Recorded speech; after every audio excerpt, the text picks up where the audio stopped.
bang. To where the beach is near, the beer is dear. There's plenty of women on the crack. Walking here on the final second, the whistle is gone, and Sligo Rovers are the champions. By the riverside, you can watch the tide as it flows. No, I'm being told that Average Joe's does not have enough players and will be forfeiting the championship match. It's a bold strategy, Cotton. Let's see if it pays off for him. Gary drives it and drives it clean out over the stand. Out in there, he's the corner. In the bookie shop, I done. Hi, you're welcome to the Sligo Way podcast. I'm Ross O'Boyle, your Northwest Rugby correspondent, and I'm delighted today to bring to you Mr. Seany Henry. So, St Attractas, Sligo, UL Bows, Munster, Connacht. Seany, it's been a bit of a journey there in the rugby careers. Yeah, for sure. It's a lot of change throughout it all, but it's all been great. Some good steps along the way, you know. Yeah, Seany, and so it's great to see you now. By the way, it's been a few years. We're getting old, aren't we? Oh, tell me about it. Yeah, it's actually been way too long, Ross. You know what I mean. But I've been keeping an eye on things from a distance. But it's certainly great to connect now, and it's been far too long, you know. Yeah, good man. And Seany, Boston, I believe, is where you're dialing in from over in the States. Yeah. I moved over here kind of probably full-time almost straight after my career ended. And I've been here on and off with visas ever since. So, it's been good. It's been one of these things. It was, I kind of always wanted to make when I retired from the game. I always said I'd move away from it kind of completely. I didn't really have much interest in coaching or doing anything like that. So the idea of kind of starting fully, fresh in a new place and where rugby really isn't a thing at all was kind of, kind of invigorating or kind of, a nice start to your career. So, and I'd say we could probably do another podcast on just the last fortnight in the United States alone. It's been a crazy couple of weeks. We might go into a little bit of rugby, Seany, and jump back to where it all started. So just to bring everybody up to speed, Seany, so Abbey was where you went to secondary school, and I believe Abbey became St Attractas in your second year or second or third year, was it? Yeah, correct. Yeah, I think we just finished the junior cert, I believe, when we merged with Tubbercurry Secondary School, and we all moved into the brand new school in St Attractas. And really before that was kind of where rugby started for me. We had like a couple of games when we were in Banat. I think we played maybe 2 games against I can't even remember, truth be told. But when we moved into St Attractas, we got a bit more structure. Obviously, we had a bigger pool to choose from as well, because 2 schools becoming 1. Yeah. And we started. Gene McConnell was solely responsible for it, and Tom Gilligan. They were the ones that really got it going. And I think it was at 15 we started playing. There was me, there was Stephen Connolly, Dave Kilcoyne, a few good stalwarts there. We Gary Kirk, David Kelly, some amazing athletes. I think that was the one thing that stood out to me, if I remember from those times, is that how bad of an athlete I was in comparison to some of those guys. Jean is massively involved still with the club. She's the vice president this year in PRO, and she's done Trojan work. And I know she's very proud of getting you into the game, and delighted with and she talked fondly of the memories of yourself in the school. And I suppose one of the big highlights would have been you won the Connacht Junior Development Cup. And I think to this day that's the only bit of rugby silverware in the school. Captain by yourself. What are the memories of that campaign? Yeah, it was good. I think 2 things stood out to me. I think we played the grammar. I think we played Ross Butler's grammar side beforehand in the main competition, and we lost not by very much. I want to say it was 7-9 or something like that down in the grammar. Hyde, I believe. Yeah, I think so. Gary Kern had a couple of kicks, and I remember Simon was playing, and there was a couple other people, and I just remember my disdain for Ross Butler at the time, because he seemed to have the world at his fingertips, and he just seemed to be the game seemed to be so easy for him. He since became one of my, a very good friend of mine, but at the time I just remember trying my level best to get him, but I didn't in the end. But we ran you guys close that day, and that was a shame we didn't get it over the line. But that really set us up then in the development competition, and I think we played Gore to the final in Galwegians. And we managed to bring it over the lines. And I remember, Seany, when the likes of yourselves and Kilcoyne and Conley and Ronan Leonard and Damien Cawley and big chest Gorman, Colin Gorman, when all of you boys come out to Sligo Rugby Club, and it was just brilliant. Like, you just brought that kind of that rugged farmer strength, and you all looked about 10 years older than us as well. And it was the weather out there or whatever it is. But I remember the first time coming out to Sligo, and I remember Brendan Leahy pulling up in like a blue Volvo, and I just remember thinking, what in the name of God have I got myself in for here? And I remember when you first got to the training, it was like a clown car. It was all these big, massive men coming out of a tiny car. Yeah. It was the poor car. The poor car was struggling going over that mountain back and forth, back out to Canada and Tubbercurry. Yeah, I remember shortly afterwards, then we used to get the bus. There was a bus that used to come out that the club ran. It used to come up and collect us. We were at the top, and then it'd come down, do Tubbercurry, it'd do Ballymote, we'd collect Tansy and Peter Rafferty, and it was actually just like, it was just such a collection of personalities in that bus that it was never a dull day. But we'd end up getting home at like maybe 11 o'clock on like a Wednesday or Thursday night, but it was brilliant. But I remember my first 2 weeks. You were the guy, like you were the main guy down there, and Christ, there's been a sharp deterioration over the years. Shut up! Roy Cooper was there, and I remember hating it for the first 2 weeks, 3 weeks, just going, "What am I in for here? No interest." I remember Adam Fiennes stood on me a couple of times, and then I was like, "All right, enough of this." So we did a tackling drill, and I think I got him a decent shot. And then after that, I kind of started to feel my way through it, but.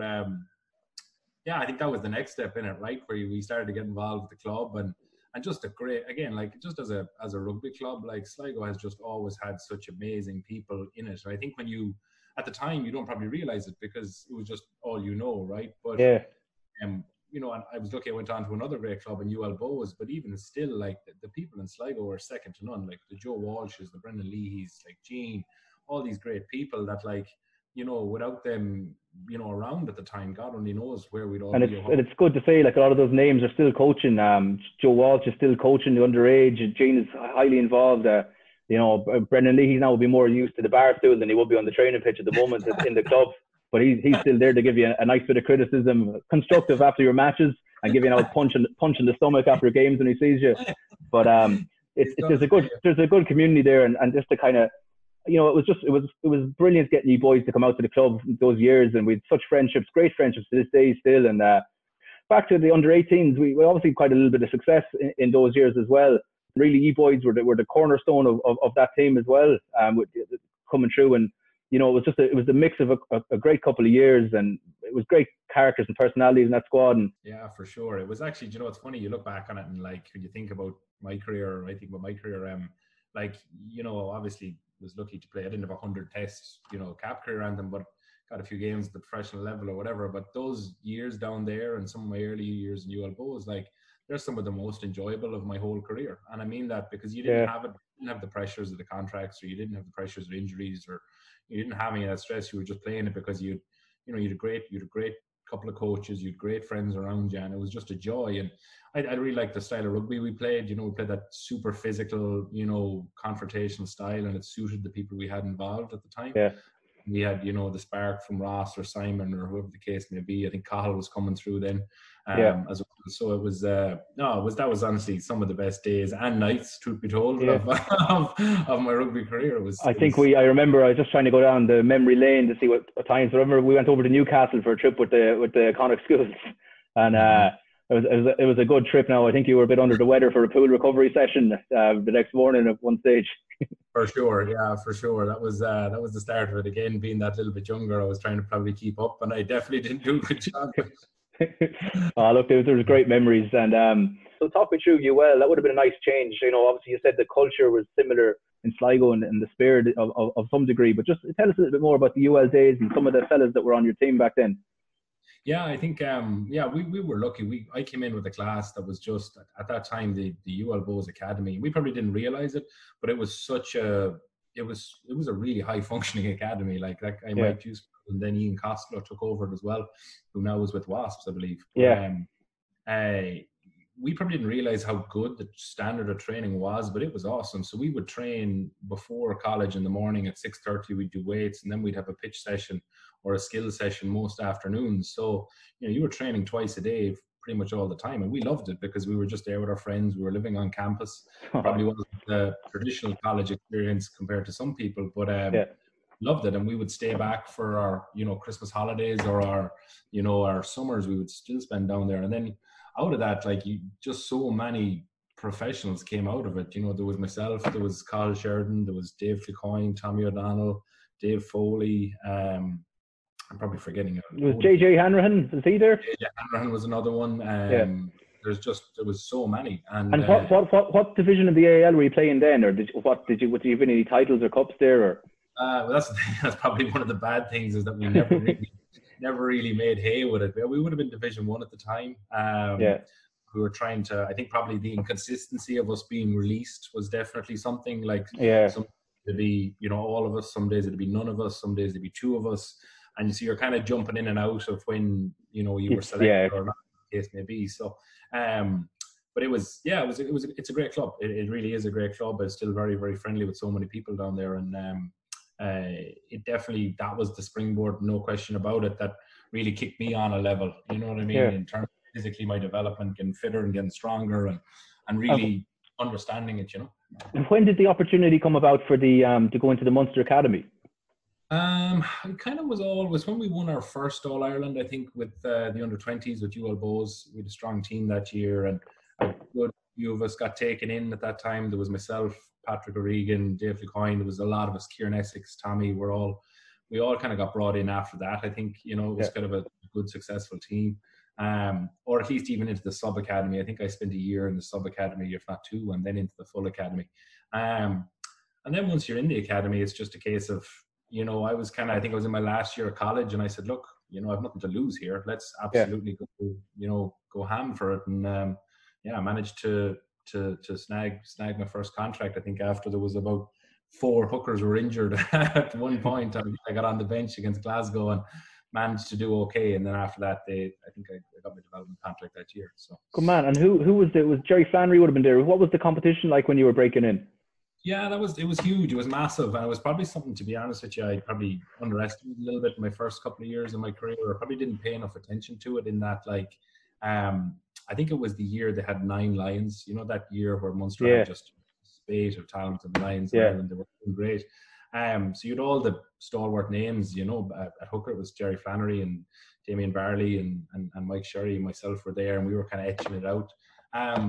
And I think, looking back on it, it's probably something I didn't adjust to very well, is that going from, Sligo and where we were and where we grew up in the game to down there, and trying to then realize that now these guys are just your teammates and they're not something you've looked at on TV. And I think that's probably something I built into making it bigger than it was, and didn't really just probably throw that all to one side and just, plow my own fur a little bit. Certainly did not make that mistake then as I got older in my career, but at the start, I think that was definitely something, looking back as a washed up old retiree in Boston, I think about it. You could be worse places to be. And talk us through, obviously, Seany, there's a good few injuries over the careers and whatnot, but was there any moments or any injury in particular that you look back that was kind of like the start of any injuries, or what was the thoughts on that? I always took, let's be honest, Ross, I wasn't very good. I was a terrible athlete, and I was, not by any means, the most naturally gifted individual. So in order for me I'm going to pause you on that one there. I got feedback. One of the things to say with BJ Bosa, a South African prop, he once referred to you as a fellow who had a Mercedes engines in a Cosworth body. I know exactly who told you that, but anyway, I had to actually Google what a Cosworth was myself now, and it's a Ford Escort. Not the most sleek-looking machine you'll ever see. The Mercedes engine is fairly good, though, in fairness. And then, so obviously, with the Connacht opportunity came, that was obviously a bit of a dream, coming back to the club, your home province. And I suppose, would it be fair to say that's where you felt you found your best form and kind of started to really break out? Yeah, well, I went away that off season, looking back my time in Munster and kind of, trying to take all the great things I learned off all the great players down there. And I loved my time in Munster, nothing but good things to say about it. But as I said, I probably didn't in some ways have enough of an edge about me, or I kind of lost my way a little bit towards the end of it. So I was so determined by the time I came to Connacht that I wasn't going to make that mistake. And truth be told, from a coaching point of view, it was probably a bit of a nightmare in certain aspects, because I just had, I was like, look, this is my last chance at this thing. Yeah. I really want to do everything I had. And it had started to pay off. I went up there in really good shape, and it was paying dividends. I loved it up there. It was a good time. Like, Pat had just came. Was it Pat's first season? Was it? Yeah, Pat's first season. So I came in with Pat, and we clashed a little bit at the start. I think he had certain ways. He's got his views. He had certain views, and I had certain views. And when it came to like, weight and size and this kind of stuff, I'd gone that gauntlet before with Rob Penny, and I just very kind of knew what worked for me. So I suppose just to tease that out a little bit, Seany, like, you would have come from like the Munster style of rugby, and I know Sean Penny was trying to play a bit more of an expansive game. So that should have nearly segued well for you going into a Pat Lam style, because I know Pat Lam in his first year there, he really focused on the skills. He brought in skills coaches, and he wanted people walking around with a ball 24/7. So like, how was that a challenge for you to play in those wide channels, or how did you find that? I found it okay, because we kind of had a kind of a sampler of it, as I said, with Rob Penny before. So for me, it wasn't anything new, but at the same time, he would mix and match it a little bit. So there was a chance for me to get involved on the other side. I think the good thing is that they were willing to use, put me in certain situations from a defensive point of view too, which worked for me. You know what I mean? In terms of off kickoffs and at the tail of lineouts and stuff. So it was it was the same kind of system, but they put a little bit of a tailored tweak on it, and you saw that with Downey in the second row, George Niupu, people like that had specific skills, weren't afraid to. They were able to play ball, and I mean, it was an incredible journey for Connacht, obviously, that culminated in their Pro 12 victory over Leinster. But to kind of go back into kind of your days at Connacht, it was really the start of a change in the province. There was a lot of hard work done that Pat Lam's acknowledged in those first year or two, that set the foundations for that success. And I suppose that Heineken Cup campaign of 2013 it would have been like really when you were really coming into form. You'd Saracens, Zebra, and obviously Toulouse, and we'll talk about Toulouse now in a few minutes. But you got a start against Saracens. You were heavily involved in that campaign. What's your memories of it? Yeah, well, that was kind of really my best form really at that level. We played Saracens at home. We ran them close. I want to say it was 1913 or 1915 or something like that. And it was the first time when you kind of got up to that level and felt, okay, yeah, sure, I can, this is doable. We backed that up with a win in Toulouse, and I think we did double over Zebra. That was really where I started to find my form, truth be told, and just again working closely with the coaches and everything.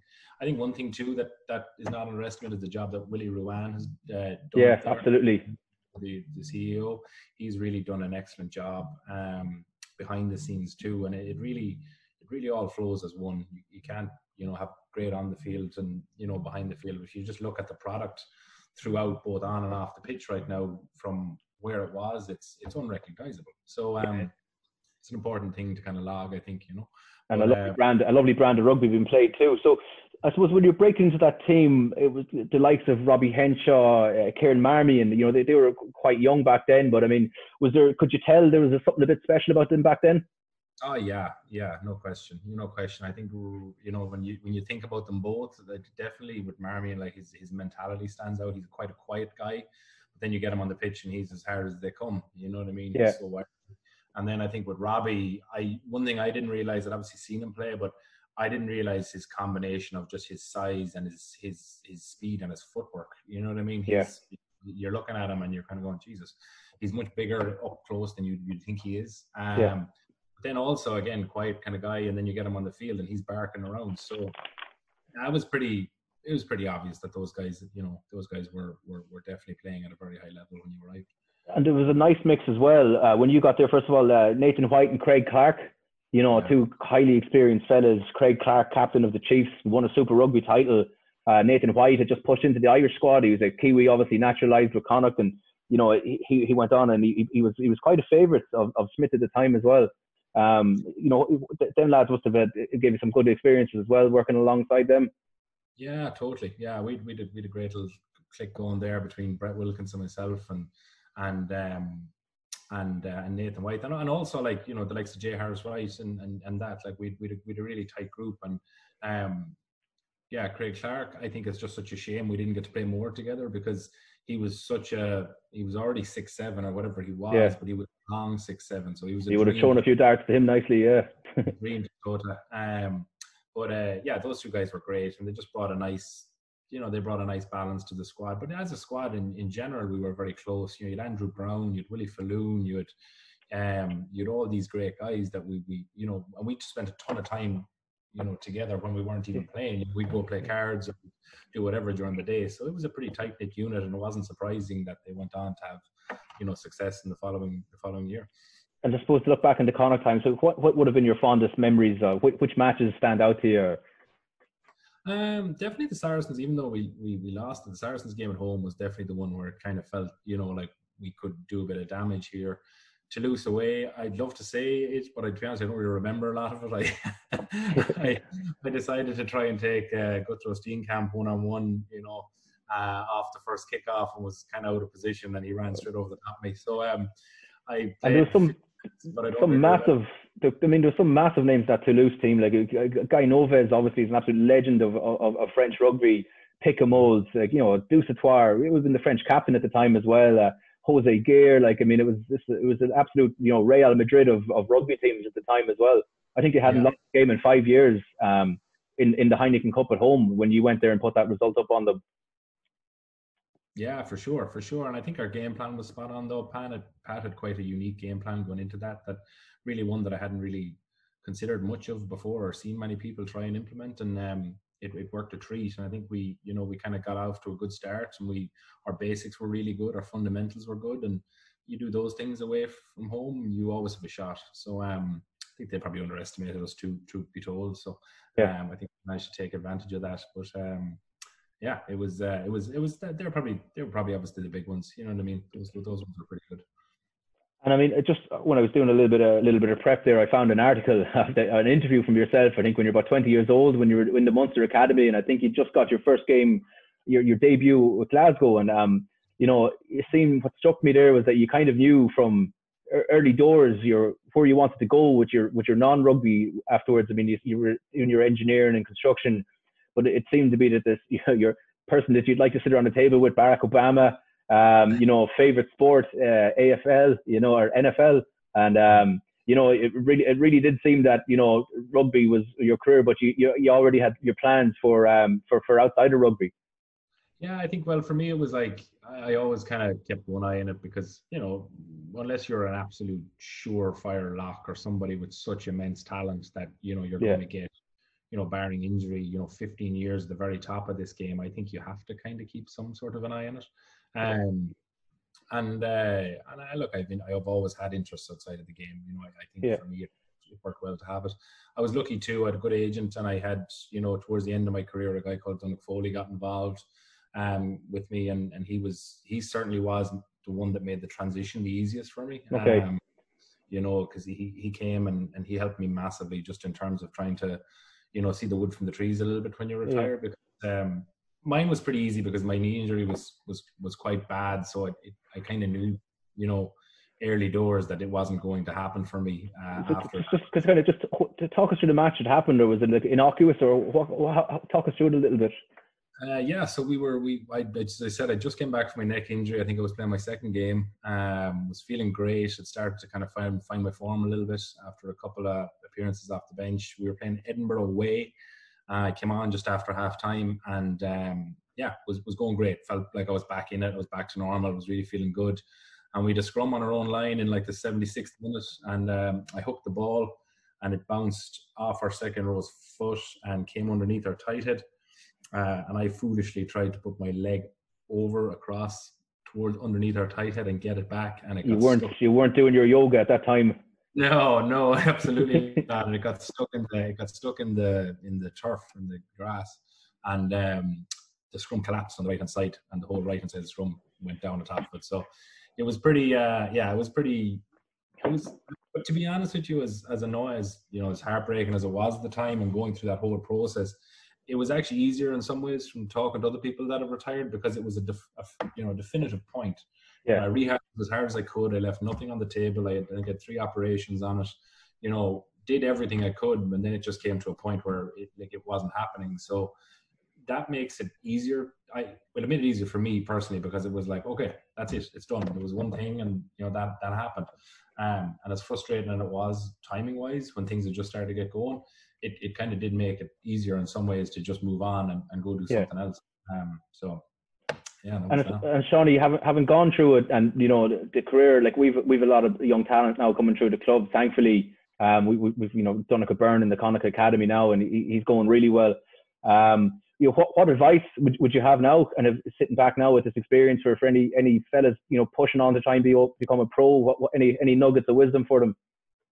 Well, I think, look, first and foremost, and everyone's going to tell you this, but like, you know, genuine hard work is the main thing. And like, again, like for me, it was about controlling the things I could control, right? I wasn't a great athlete. I wasn't great at anything like this, but I knew like there's no excuse for not being fit. You know what I mean? Anybody in the world can get fit. You just put your runners on, you go run, or you go do whatever you need to do. So things like that are non-negotiable should just be non-negotiable. It shouldn't just be a case of, oh, I'm not fit, no, just go get fit. You know what I mean? Or anything like that, like your skills, your throwing, your catching, your passing, like anybody can get those. Okay, you might not be the best in the world at it, but you're going to get it to a point with enough practice where you're more than proficient at the professional level. And then I think then the second thing that probably looking back at this me is that don't make it into something that it's bigger than it is. You know what I mean? At the end of the day, it's just a game. Yeah. It is certainly important, and trying to balance that intensity of like wanting to push on, wanting to be successful, working hard, doing all that, but at the same time keeping it in perspective and realizing that, you know, it's just a game. You know what I mean? And you do it because you enjoy it. That's the hardest thing for me, is always trying to line them two up. You know. Okay, good stuff. So look, I mean, thanks for your time. I said I'd take you just for 30 minutes. I'm just trying to think of any other parting quips for you. But I think one of the other feedback I got from David Kilcoyne was, I said, you know, what stands out for me about Seany Henry looking back? Like, and he goes, well, I think Seany, fashion-wise, there was a big influence for me. I think you're one of the first men out there to start wearing suit jackets. And David Kilcoyne said it really struck for him that you raised that standard in the dressing room in terms of the fashion sense. So, I mean, how are you dressing these days?